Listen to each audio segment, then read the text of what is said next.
ധീരതയോടെ ജീവിക്കുക.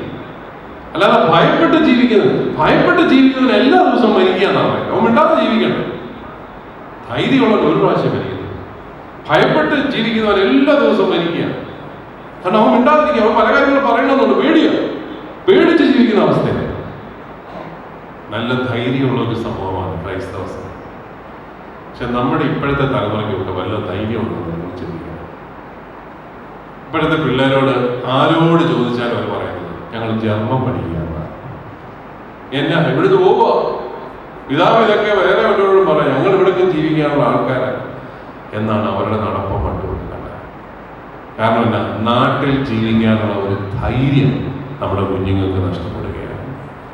ഒരു മത്സര പരീക്ഷ എഴുതാനുള്ള ധൈര്യം പോലും പിള്ളേർക്കില്ല. ഇവിടെ ഒന്ന് കഷ്ടപ്പെട്ട്, ഇത്രയും വലിയൊരു രാജ്യമല്ലേ, ഇവിടുന്ന് ഇതിന്റെ ഏതെങ്കിലും ഒരു സ്ഥലത്ത് പോയി രക്ഷപ്പെടാനുള്ള ഒരു ധൈര്യമില്ല.